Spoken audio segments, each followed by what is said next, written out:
inasmuch I magnify my office. Paul is our apostle. Di po ba? Yes. And we are a Gentile. Tayo ay Gentiles po. Lahat po tayo Gentiles dito. Mali pa kay Pastor Jopi. Di po. Okay? So lahat po tayo dito ay Gentiles. At kung may magsasabi man sa atin dito, hindi, kami rin ay Hudyo. Romans chapter 3 verse 9 will prove, ang sabi ng Bible, Romans 3:9. What then? Are we better than they? No, in no wise. For we have before proved both Jews and Gentiles that they are all under sin. So kung ikaw man talaga ay lehitimo, matitrace mo ang iyong genealogy pabalik kay Abraham, let me tell you that you are still under sin. Yeah. Both Jews and Gentiles sa ating panahon are under sin. Romans chapter 11 verse 32. Romans 11 verse 32. Pero salamat sa Panginoon, yes, both Jews and Gentiles are under sin, but God had concluded them all in unbelief, that He might have mercy upon all. Kaya yung Diyos na yung kanyang piniling bayan, yung piniling bansa ng Diyos, ay kanya pong ibagsak, ay kanya pong ituring na katulad nating mga hintil na walang pag-asa at malayo sa Diyos, para lahat ay magkaroon ng awa mula sa Diyos. That we, sabi niya, verse number 32, He might have mercy upon all. So maliwanag po yun. We know who is our apostle. We know kung sino yung ating pinafollow. We know the apostle na ito po yung sumulat. Paul, he wrote this letter to Timothy, an apostle of Jesus Christ by the commandment of God. Now, in verse number 2, ang sabi ng Bible, unto Timothy, my own son, in the faith, grace, mercy, and peace from God our Father and Jesus Christ our Lord. His name, yung pangalan po ni Timothy ay 24 times nabanggit sa salita ng Diyos. 24 times na mababasa mo, either Timothy or Timotheus, mababanggit yung kanyang pangalan. Now, for context, Acts chapter 16. For context, Acts chapter 16, punta tayo dito.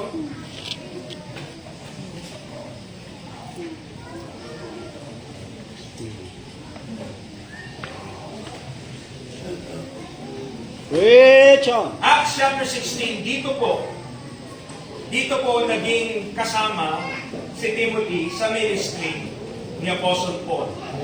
Okay. Then came he to Derbe and Lystra. Yun yung lugar. Derbe and Lystra. Pero babalik muna tayo bago natin basahin yan sa Acts 14. Acts chapter 14 verse 21. Acts chapter 14 verse 21. Magkasama pa si Paul and Barnabas dito sa part po na ito in this first missionary journey. Paul and Barnabas, verse number 21, and when they had preached the gospel to that city and had taught many, they returned again to Lystra and to Iconium and Antioch, confirming the souls of the disciples and exhorting them to continue in the faith, and that we must through much tribulation enter to the kingdom of God. And when they had ordained them elders in every church, and had prayed with fasting, they commended them to the Lord, on whom they had believed. So yan po yung context, mga kapatid, ng lugar na tinatawag na Lystra, na kung saan dyan din matatagpuan itong siyang Timothy. Now, nung umalis si Paul at Barnabas sa lugar po na yan, according to verse 21 to verse 23, nakapag-confirm na sila ng soul of the disciples at in-exhort na sila, magpatuloy kayo sa pananampalataya. Aalis man kami, magpatuloy kayo sa pananampalataya.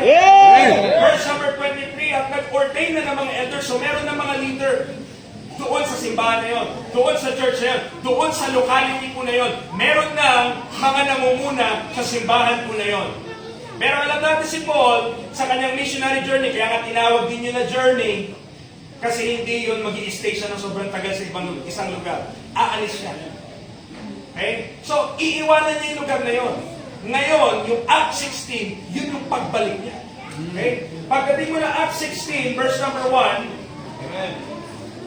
ang nakakalungkot lang, di nila kasama si Barnabas. Bakit? Nagtalo sila eh. Sabi ni Paul, huwag natin isama si Mark. Sabi ni Barnabas, pwede yan. O sige, hindi na tayo magkasundo. O wala na. So si Paul, sinama si Silas, si Barnabas, sinama si Mark. Punta siya sa Cyprus, at ito si Paul, nagpatuloy ng kanyang missionary journey. Now, pagdating mo na chapter 16, bumalik na si Paul sa Derbe and Lystra. And, behold, Amen. a certain disciple was there, Ha. named Timotheus, Woo. the son of a certain woman, which was a Jewess, and believed, but his father was a Greek. Mga kapatid, either, two possibilities na nakikita ko po dito, either naturuan na rin si Timothy nung unang pumunta si Paul, at di lang siya nabanggit, or nung wala na si Paul, yung mga nandoong elders ay naging faithful doon sa pananampalataya na binigay sa kanila at nakapag-win sila ng kaluluwa at merong mga believers na nadagdag sa simbahan, particularly yung nanay ni Timothy at yung lola niya. Amen. Kaya pagbalik ni Paul sa Lystra, meron nang nakahanda na young man na pwede niyang isama sa ministry.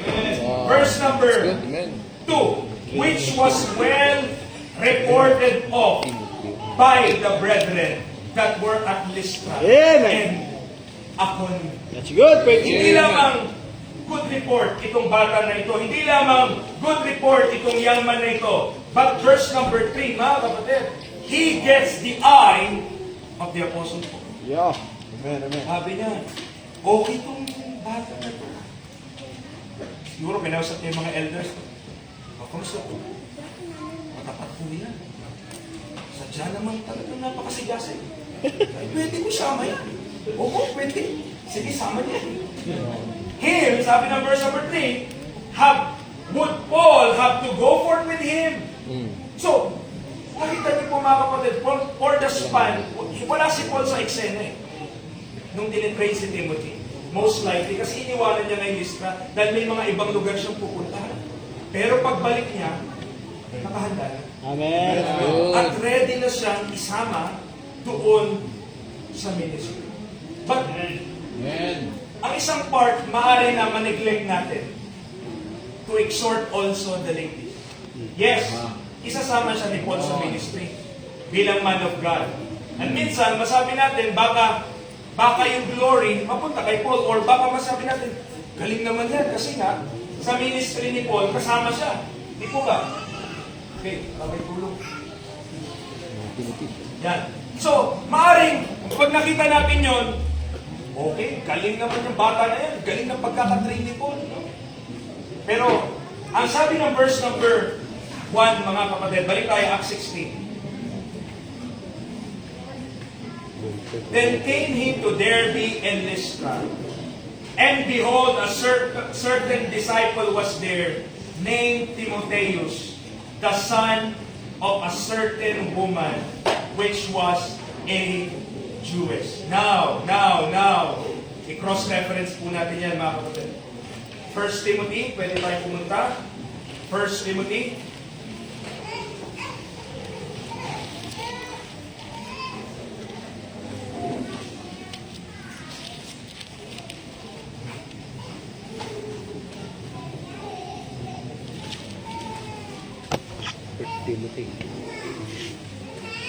Sorry, 2 Timothy pala. 2 Timothy chapter 1. 2 Timothy chapter 1. Verse number 5. Still the same letter. Parehas pa rin ang sumusulat. Si Paul pa rin ang sumusulat. Pangalawang letter niya para kay Timothy. Sabi ng verse number 5, when I call to remembrance the unfeigned faith that is in thee, which dwelt first in thy grandmother Lois and thy mother Eunice, and I am persuaded that in thee also. Mga kapatid, yun yung minsan hindi nakikita ng marami.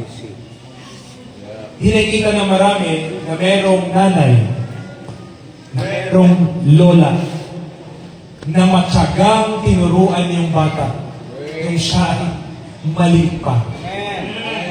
Yes, yung off-age na si Timothy, maisasama na ni Paul sa ministry. Eh, malaki na eh.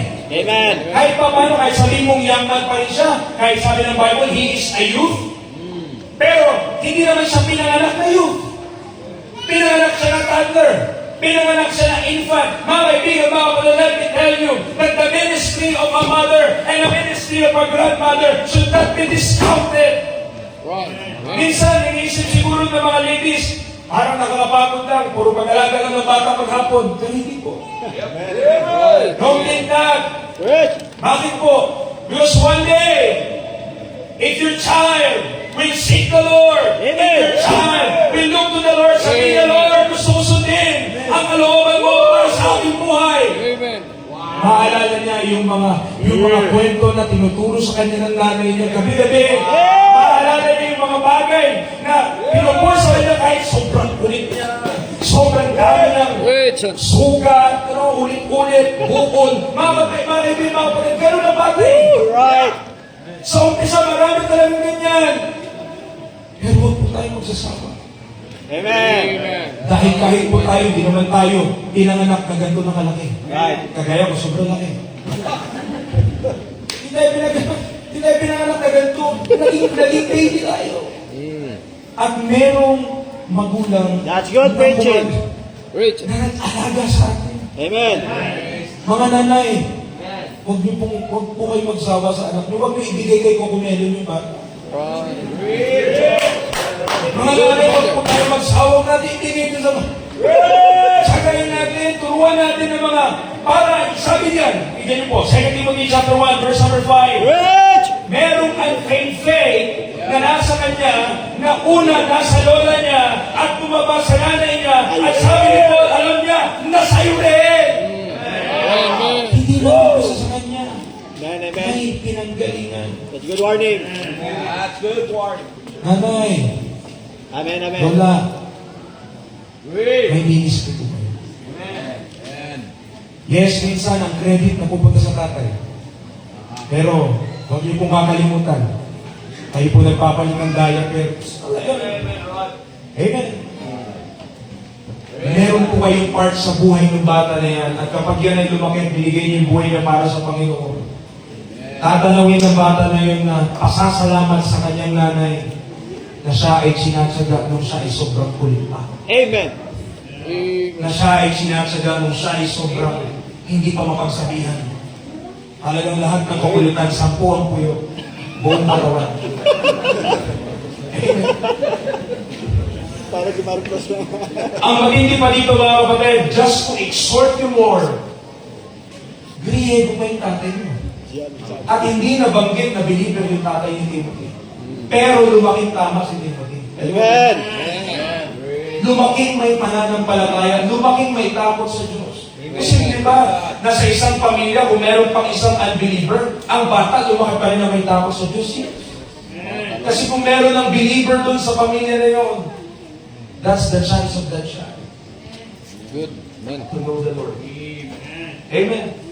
Kaya wag po nating i-discount, wag po nating baliwalain yung ministry na meron po tayo.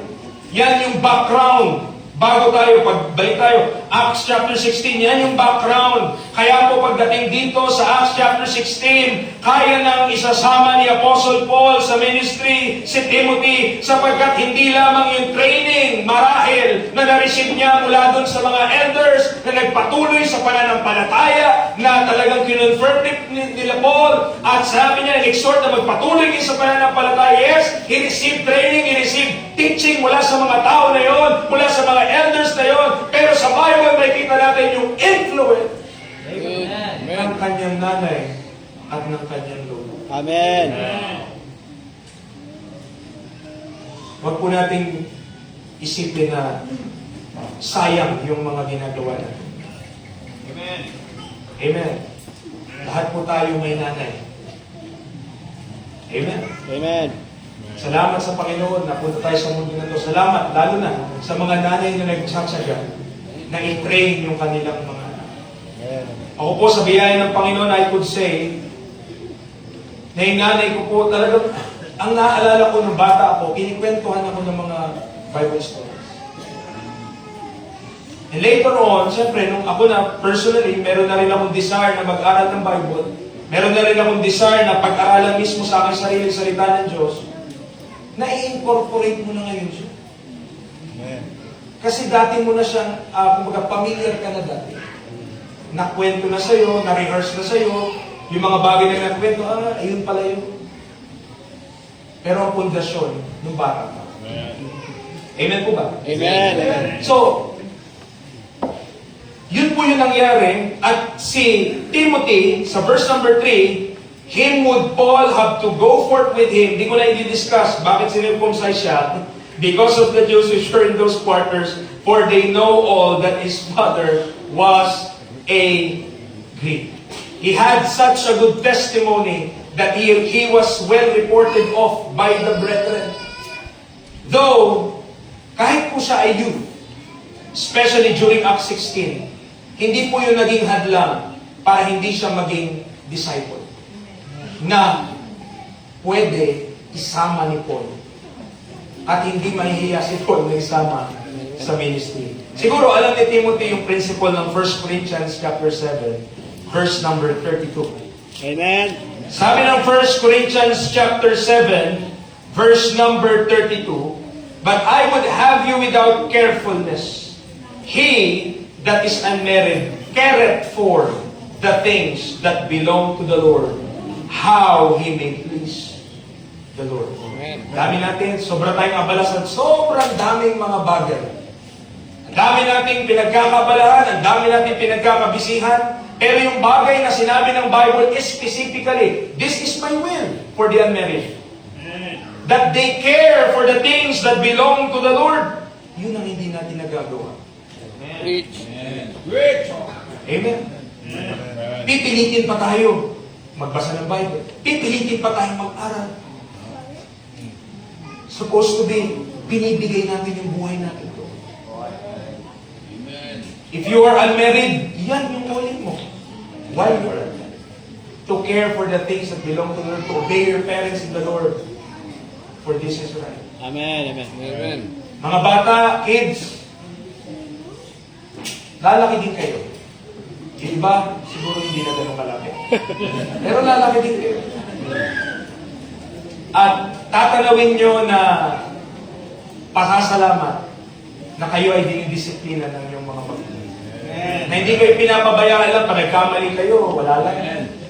Salamat sa Panginoon, merong disiplina. Bakit? Natuturuan tayo na may consequence ng kasalanan. That's right. Na merong result kapag tayo lumama. Now, balik na tayo sa ating text, 1 Timothy. 1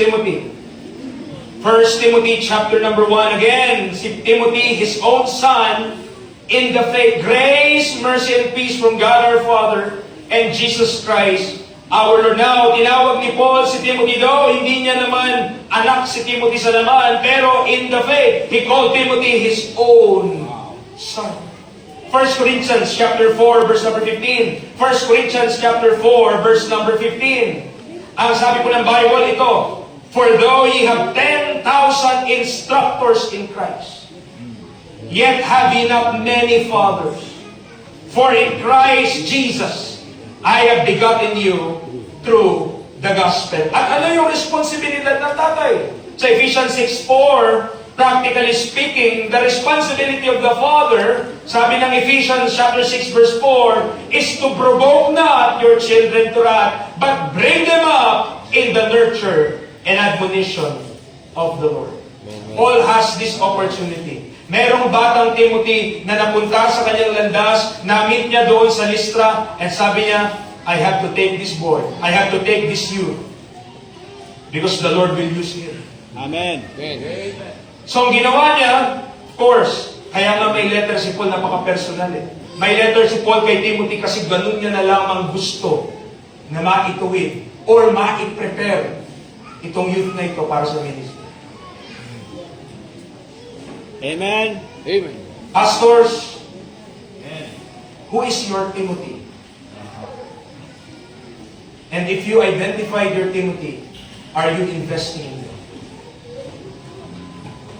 Si Paul, isipin mo, ano pong last letter ni Paul na sinulat is 2 Timothy. Probably, bulag na siya. Or malabo na talaga paningin niya. Pero sumulat pa rin siya kasi may pakialam siya doon kay Timothy. Pastors, I exhort you in the Lord. Amen, amen. That's good. Marahil, di marami yung nasa church natin or di natin konti lang tayo. But please invest doon sa mga young men, especially yung mga young men na yan, nako. Puro laro lang, di ba? Kahit malaki na, puro laro pa rin nasa isip. Na-transfer lang. Dati takbo-takbo. Ngayon, sa cellphone na tumatakbo. Amen. Pero, baka kaya gano'n, kasi hindi natin nabibigyan ng time. Hindi natin nakakausap. Hindi natin sinasama mismo sa ginagawa natin. Gusto natin sila mag-preach, pero hindi natin din-demonstrate sa kanila how to preach. Gusto natin sila maging faithful, but we are not demonstrating to them what faithfulness is.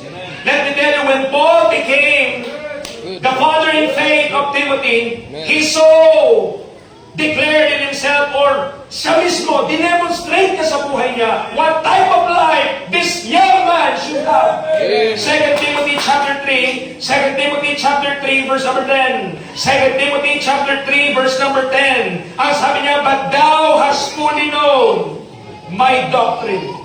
Marahil, doon na tayo tumitigil.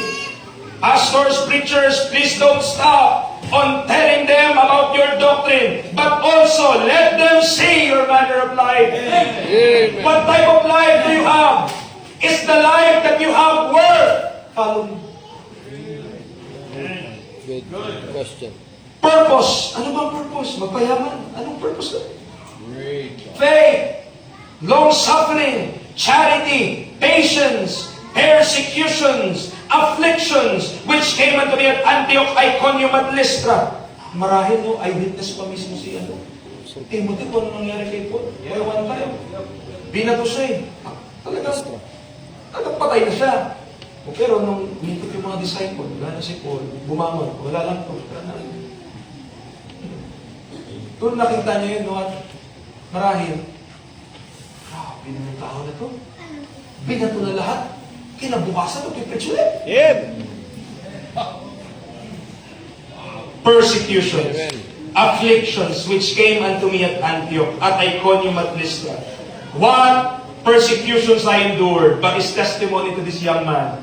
But out of them all, the Lord delivered. Amen. Sa lahat ng mga naranasan niya na yun, kahit gaano kahirap, the Lord delivered him. Amen. Alam niyo po, sa Bible, kapag sinasabi ni Paul, nire-refer niya si Timothy, kung anong tawag niya?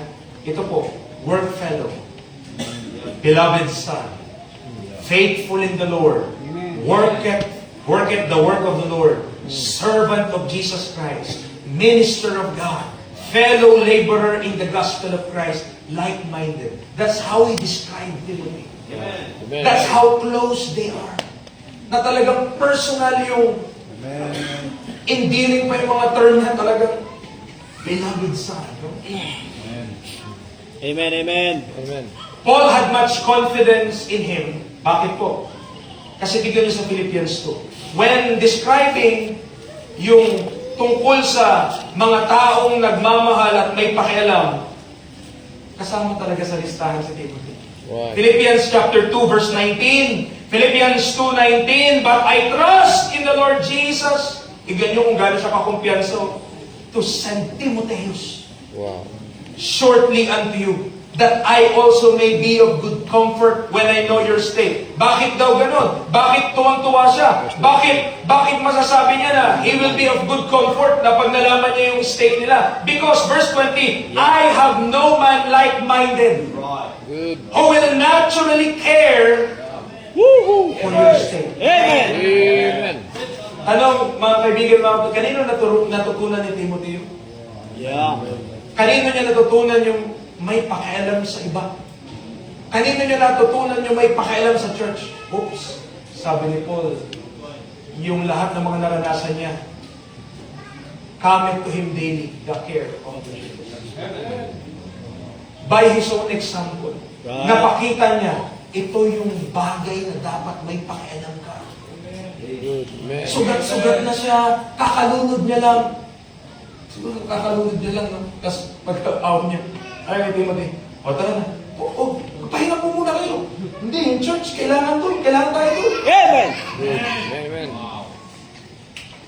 In such a way na, nung sumusulat na si Paul dito sa Philippi, a faithful church na nagsosupport sa kanya in ups and downs, mga kaibigan, mga kapatid, sabi niya, I have no man like-minded. Ibig sabihin, mga kapatid, the best man that I have, I will send to you. Yeah. Kasi ganun ako kakumpiyansa sa kanya, na kapag pumunta siya dyan, I will be of good comfort. Amen. Verse number 21, for all seek their own, not the things which are Jesus. He knows full well na itong kanyang son in the faith, natutunan ng gusto yung puso niya rin pagdating sa gawain ng Panginoon. Amen. Amen. Amen. Na hindi siya nang-abuso o hindi siya nagte-take advantage dito sa flock. That He will send Yeah. this young Timothy to a church very dear unto him also. At sabi niya, I will send a man to you who is like mine. Wala na ako iba na talagang paras kami mag-isip. Ngayon, para wala na akong problema, wala na akong isipin pa, siya na papadala ko sa inyo, si Timothy. Good. What a testimony, man. Amen. What a testimony this young man has. Isa pa sa 1 Corinthians 4:17. 1 Corinthians 4:17. I hope nandiyan pa po tayo at nawa hindi tayo napapagod. Okay, mamaya matulog naman tayo. Matulog po ha. Verse 17, for this cause have I sent unto you Timotheus, who is my beloved son and faithful in the Lord, who shall bring you into remembrance of my ways which be in Christ, as I teach everywhere in every church. Amen. Amen. That's the testimony of that young man. And by the way, not just that, co-writer siya ni Paul. Sinulat niyang kasama ni Paul yung 2 Corinthians, yung Philippians, yung Colossians, yung 1 and 2 Thessalonians, pati yung Philemon. Yes, sabi natin lagi, follow Paul, follow Paul. Pero salamat, may mga faithful men na naturuan si Apostle Paul Amen. na ginamit nga rin kasama niya Paul and Timotheus. Wow. At sila sumulat nung epistle po na yun. No? At tandaan natin, he is the last, sa canon ha, sa canon, he is the last person na sinulatan ni Paul bago siya mamatay. 2 Timothy is the last epistle. Right. Amen. So in our record, di natin alam, baka sinulatan niya si Titus, baka sinulatan niya si Epaphroditus, baka sinulatan niya rin yung mga iba. O kaya, sinabi niya siguro, sinulatan niya si Dimas, magbalik ka na. So hindi natin alam. Pero sa record natin sa Bible, sa inspired scripture na meron tayo, 2 Timothy, a letter to Timothy is the last. Before Paul has to go out. So as a father, Paul encourages Timothy, who kept the faith, abounded by a lot of saints. Okay? So, para magpatuloy siya, maging malakas siya. Now, sa ating pong, balik tayo sa ating text, malapit na po tayo magtapos, praise the Lord. Amen. Ephesians, 1 Timothy. Okay, sorry. 1 Timothy chapter 1. Sabi niya, verse number 3. As I besought thee to abide still at Ephesus, when I went into Macedonia, that thou mightest charge some that they teach no other doctrine. Now, Ephesus has been a city since, sabi dito ng GoTurkey.com, Neolithic times, but it came to full prominence under the Roman Empire as the capital of Asia Minor. Its populace was largely educated and wealthy. So yung mga tao na nakatira doon, edukado at talaga namang mararangya. The city came to prominence under the ancient Greeks who built the famed temple of Artemis or Diana, one of the 7 wonders of the ancient world. And this is the same place that Timothy ay kailangan na magpastor. So Paul has to remind him, to warn him, to instruct him na huwag magpa-intimidate sa mga bagay-bagay, Right. to continue in the faith. Amen. At bakit gano'n na lamang, isipin mo, sinulatan na ni Paul yung Ephesians, sinulatan niya pa si Timothy na pastor ng Ephesus. Bakit? Makikita na sa Bible, mga kapatid, na si Paul at least, he stayed 3 years at Ephesus. Right. In Yeah. other places, he stayed a year, Right. half year, or hindi specified. Pero sa Ephesus, nag-stay po siya ng 3 taon. Acts chapter 20. So, doon pa siya nag-discuss doon sa school. May school pa ng Tyrannus. Doon pa siya. Acts chapter 20. Acts chapter 20. Now, mababasa niyo yun na 3 years siya doon nag-stay. So, verse number 31. By the way, this letter, simula ng verse number 17, ay yung meeting ni Paul sa mga elders at Ephesus. At nagpapaalam na siya na hindi na tayo magkikita sa buhay na ito. Pagkatapos sa letter na ito, nag-iyakan sila. Bakit? Isipin mo, tayo nga mismo. Dito, kung taon-taon na tayo nagkikita, nalulungkot pa tayo kapag maghihiwalay na eh. How much more yung 3 taon siyang nag-spend doon sa mga tao na yung kasama niya talaga. And mga kapatid, not just preaching on Sunday, night and day. Amen. Warning every man and teaching every man in all wisdom, that you may present every man perfect in Christ Jesus. So, verse number 20, chapter 20, verse 20, he kept back nothing that was profitable unto them, but have showed them and have taught them publicly, and from house to house. Imagine, ganyan yung kadedikasyon ni Apostle Paul sa ministry, house to house, talaga naman, publicly, yung ginagawa niya. Verse number 21, nag-testify siya sa kanila, repentance toward God. Bakit? Sinasamba nila mga Diyos-Diyosan. And faith toward our Lord Jesus Christ. Bakit? Hindi porket alam mo na o kilala mo yung tunay na Diyos, saved ka na. You need to place your faith in Christ. You need to place your faith in the finished work of Christ. Repentance toward God and faith toward our Lord Jesus Christ. Verse 27, his testimony, he had not shunned to declare unto them all the counsel of God. Verse 31, by the space of 3 years, I cease not to warn everyone, night and day with tears. What a great preacher! What a teacher! What an apostle! Bakit po? Hindi lang basta nagtuturo, isipin yung may luha. Nakakibat yung kanyang pagtuturo. Amen. Bakit siya? Bakit may luha na yun? Because he knows, mga kapatid, that when he will be gone, kapag siya ay umalis na, verse 29, shall grievous wolves enter in among you, not sparing the flock. A good pastor, a good minister, a good preacher, cares and will protect his flock. Amen. Ayaw niya na itong nagbuhos siya ng buhay niya, 3 taon ng buhay niya. Ayaw niya na mapupunta lang sa mga lobo, mga wolf. Mga preachers, patuloy po tayo. Amen. Meron talaga sa mga churches minsan nakakalusot ng mga lobo. Mukhang tupa, pero lobo. At ang trabaho ng pastor, palayasin yung lobo. Amen. Para ang mga tupa maging Amen.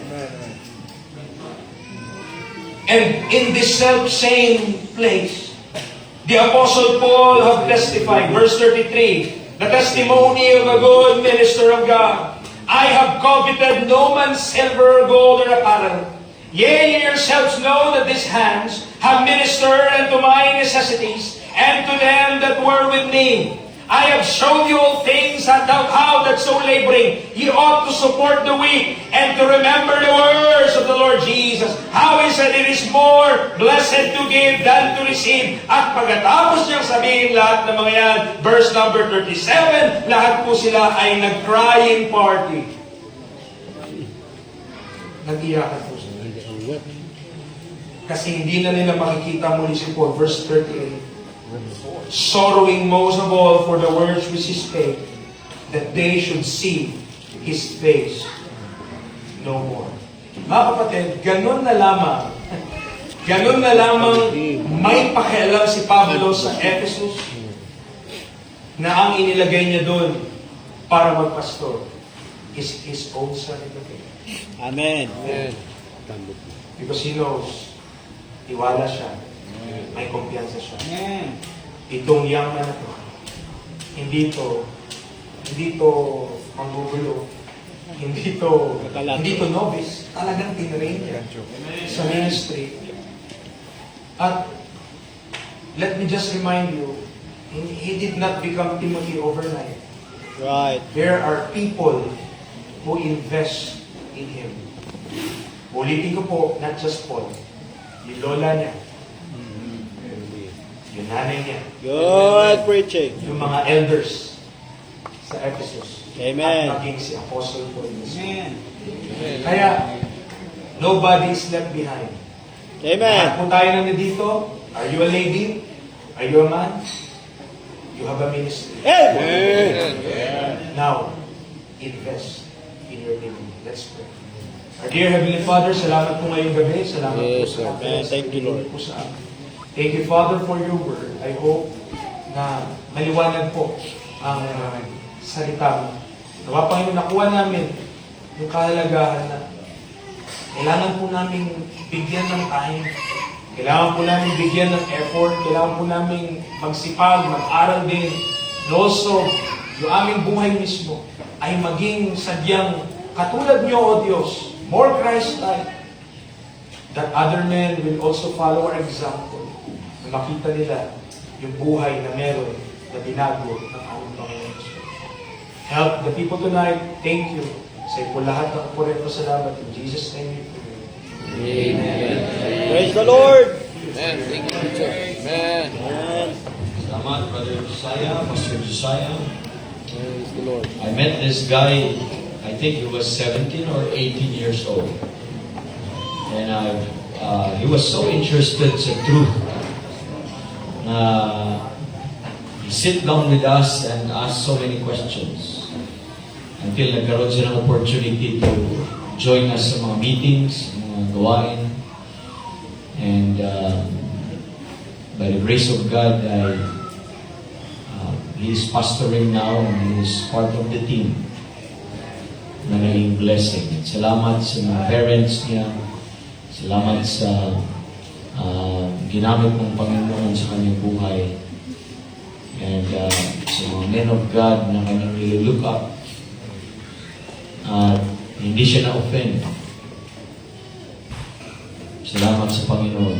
Kasi kung sa mga men of God na nililook up niya at nahulog at of course an offense could provide a great damage sa isang spiritual life. And praise the Lord sa mga ganong stories. Amen. Amen. And salamat sa exhortation as well sa mga para sa mga parents, para sa mga mothers. Please don't ever think ng inyong ginagawa, how you invested your life, your time, and everything, your effort, your love, your sacrifice para sa inyong mga anak ay Thank you, Lord. don't think it is to be insignificant. Those little things are all That's right. mga kapatid, building blocks. And para maging ganun sila. So, the best that we can do is, or even the least that we could do is to give our children to the Lord. Amen. Amen. And after all, we are stewards. After all, they are not ours. They're the Lord's. Just like, you remember Hannah? He asked for a son. She asked for a child. Pero nung binigyan siya ng Panginoon, anong ginawa niya? Binalik lang din niya sa Panginoon. Ibinigay niya kay si Samuel, binigyan niya kay Eli para ma-raise yung kanyang anak. At para ma-dedicate para lang sa Panginoon. Amen. Amen. Mga parents, huwag kang matakot na inyong mga anak ay palagi sa church. Amen. Palaging sumama sa gawain. Dapat sasama niyo nga eh. Dapat kung saan ka, kung ikaw ay minister of God, dapat hindi iwan ng pamilya, isama palagi. Kung Kung mag-provide naman ng Panginoon, isama niyo sila. Kung may opportunity, isama niyo sila talaga. Kung ano mga ginagawa mo, because I believe po mga kapatid, the best teaching is still demonstration. And yun lang yung mga bagay na yan ay nakakatuwa din, nakaka-bless din yung mensahe nila, yung lahat ng mga nag-song offering sa atin kanina ay mga Timothy's in their own ano po. Amen, mga amen, lives. amen. Amen. And it's a blessing to see them, and I was encouraged Amen. doon sa ngayon. Parang feeling natin it did not work, pero wala pong mga bagay na hindi po nila matandaan at hindi po nagamitin ng Holy Ghost to recall and to para ma-remember nila yung mga bagay na yun. And glory to God. Ako personally, I thank God na meron po akong mga nilook up din, mga mentors na mga at a very young age nung nakilala ko ang Panginoon. And in the ministry, I thank God for the examples. When we have this ministry, I was the youngest. I was just like Brother Josiah. Following, ang kasama ko ay mga 70-year-old, 60 plus years old, si Pastor Ben, 70, now he's 84. And thank God na meron akong tinitingnan to put me, to remind me that I have to humble myself kasi as a young man, minsan saan ka dalhin ang iyong yabang, saan ka dahil may natutunan ka, feeling mo, you know everything. Pero there are things that hindi mo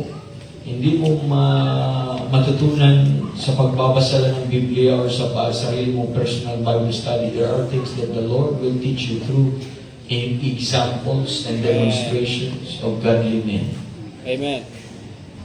And I am really blessed po mga kapatid. Ako gusto ko talaga mag-invest in it. I really spend time with young men.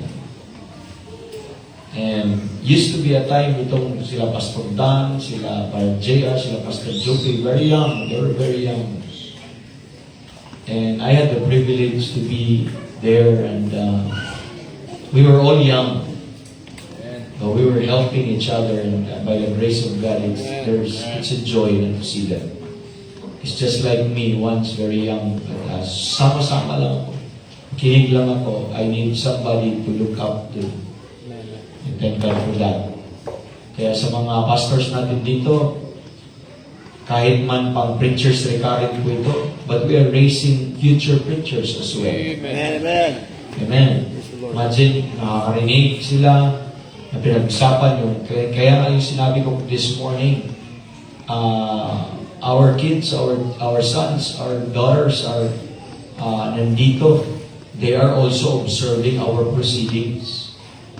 And one day, they could look for this day na pag may mga issues, may mga crisis, doctrinal man yan, they could refer to this day na yung dads nila, yung parents nila, ay pinag-usapan, inupuan, at ito yung nagiging.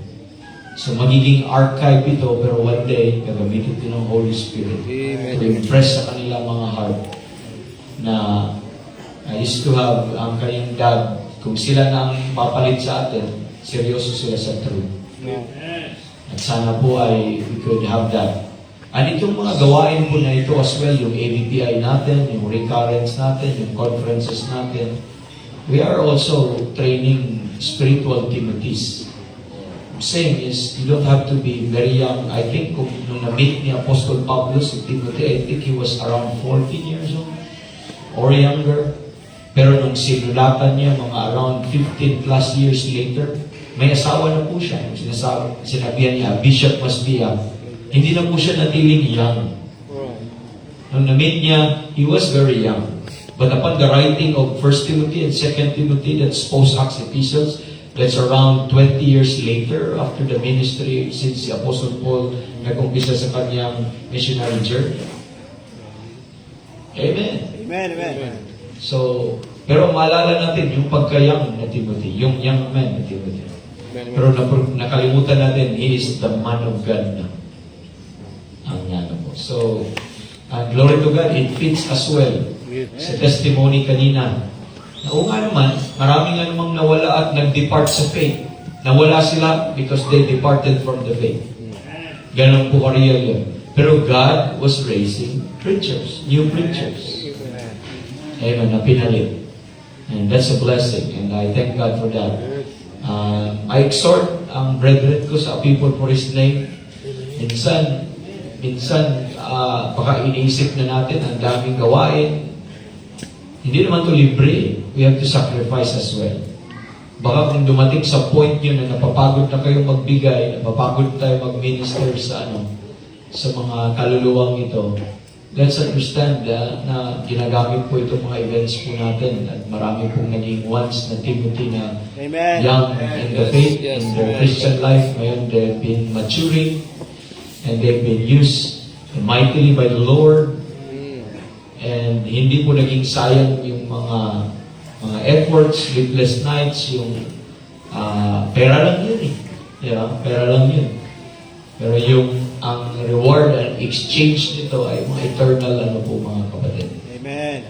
Mga eternal rewards. And palagi mong sinasabi, only the judgment seat of Christ can figure these things out kung ano na ito. So let's leave it to the judgment seat of Christ. And let's just continue to labor, sacrifice. Pastor Ben, thank you sa love mo sa kaluluwa. And sa mga pastors dito, salamat sa pagmamahal mo sa kaluluwa. So wag nating isantabi itong mga little ones natin, at youngers natin generation, but let's invest sa ating mga activities. At wag din natin isantabi yung mga bago pang mananampalataya. Let's have more of like this kind of work na ganitong ministry. Di ba? Sa mga churches natin, wag kayong ma-satisfy na church anniversary lang, Sunday, yun lang event nyo. Pray for something na inyong church magamit, na may conference kayo, na mag-invest kayo, na ma-win sila sa truth, mag-grow sila sa truth. These are worth investing. These kind of meetings are investing for Timothy's. Good. Amen. Minsan kasi ang anniversary natin parang piyesta ng Baptist din. Makinig lang ng pagpakita ng kagandahan ng costume ng choir. Tapos makinig lang ng 1 hour ang preaching. Tapos may edifying solid. May sit down talaga pray pag-pray. Hindi lahat ng panahon ng a people for His name ay malay mo, ma-disqualify kami, God forbid. Pero dapat magpapatuloy yung ganitong gawain. Sayang malaking simbahan, aircon. At dapat maganda, maraming meeting.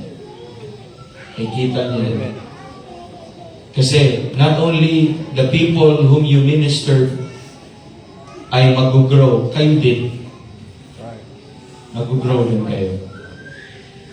Don't you ever underestimate the character, the virtues na ma-develop, i-develop ng Panginoon sa inyo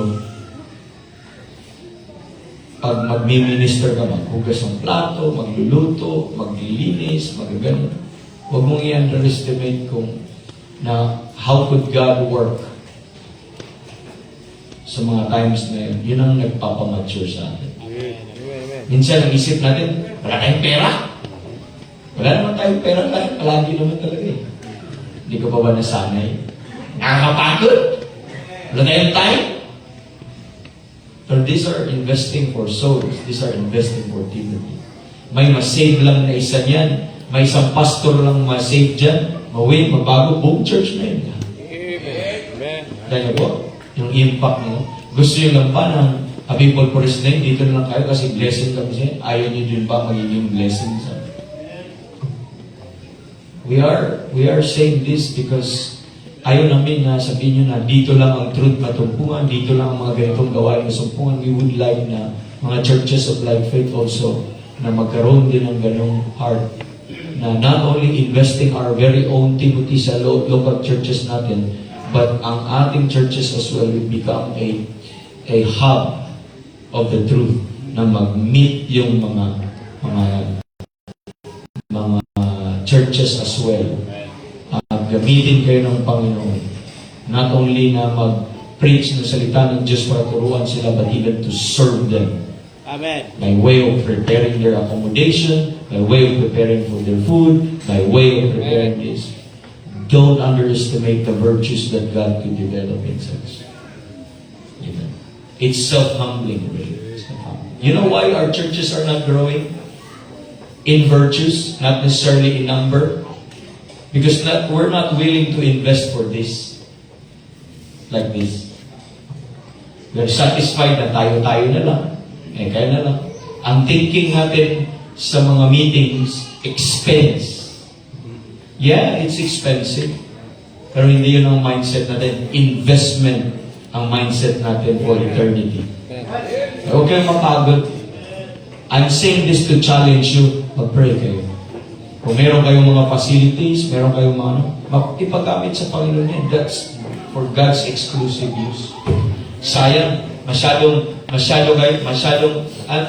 mo yung tawag niya? Masyadong magarbo, masyadong extravagant. Ang ganda-ganda ng church natin, pero hindi nagagamit na bawang minister ng ibang churches. Diba? Sayang yung property, sayang yung mga upuan, sayang yung mga hanggang doon lang sa four corners yung tingin ka. But begin to pray. Lord, how could our church be a channel of blessing? How could our church be a helper to assist other churches, other saints, and the lost na makakilala siya sa inyo? Hindi lang kami attendee, Lord. Gusto din namin mag-host. Gusto din namin maging partaker ng biyaya, ng blessedness na makukuha na out of this kind of thing. So, of course, na-preach na yun kanina, the importance ng home, the importance ng parents. I would like to emphasize as well yung this kind of work, yung mga many works natin na ginagawa, activities natin, are also an investment for our Timothy's. Amen. Amen. Our children would see us serving. Amen. Amen. One of the best way to train your children is that they're growing up seeing their parents, amen, serving the Lord, serving other churches, serving the saints. Then at their young age, tumutulong sila maghugas-hugas ng plato, maglinis-linis dyan, magwalis-walis dyan, magpala-pala dyan, magagano. Could you provide such greater training than that? Yun ang opportunity na pwedeng maibigay din sa mga. And praise the Lord for that. Thank you for preacher for reminding us those things. And I know, don't get me wrong, we are so blessed to minister sa inyo. Isa kayo sa mga nagpa-excite sa amin na pumupunta kayo dito. Amen. Gusto lang din po namin na may share yung blessedness na naramdaman namin of doing this. Doing this. If we could make it sana ng 5 days, kung sobra-sobra lang, kung why not? Amen. But who knows? Later. But as long as we just want to be a hub.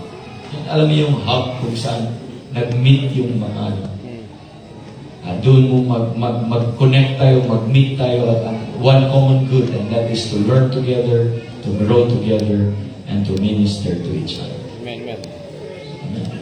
Kailan kaya ang ABPI makaabot sa Pampanga? Kailan kaya ang ABPI makaabot sa Santiago? Daming rooms din. Diba? Kaya or other things, or other na gawain. Kailan kaya magkaroon ng camp meeting sa Mindanao? Yun.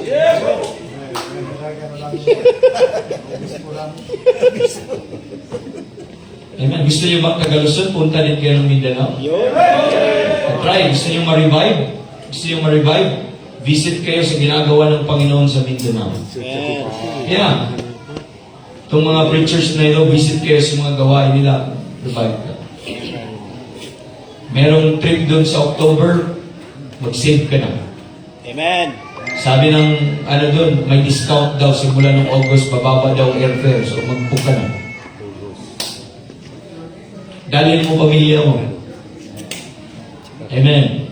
Hindi lang makapuntang anak mo sa Hong Kong, sa ganito, para for leisure. Papunta din sila sa mga gawain. Makita, ito palang ginagawa ng Panginoon sa different places. Amen. Nadaming magagandang gawin. Punta ka sa Visayas. Nagawa ng Panginoon sa atin. Amen, amen.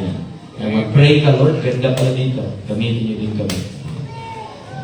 Amen.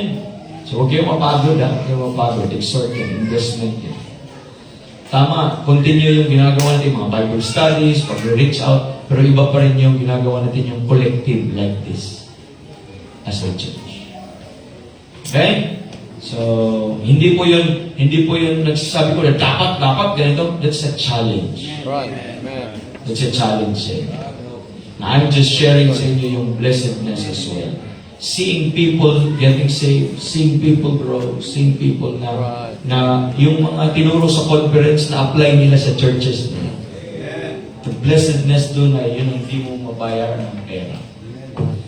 Yun po yung atin pong exhortation. Thank you! And the time is 9:20. And of course, wala na tayo after this. Meron tayong popcorn. Tama ba? Baka magkamali ko. Meeting lang ba ang popcorn? Alam ko may popcorn tayo palagi. At meron tayong little snacks dyan. Huwag muna kayong matulog. Maaga pa ang time. And 3 days lang to. Hindi kagaya ng camp meeting o ABPI na, sige, next night na ako. Ano na lang ako? Third night na lang ako. Last night na lang ako.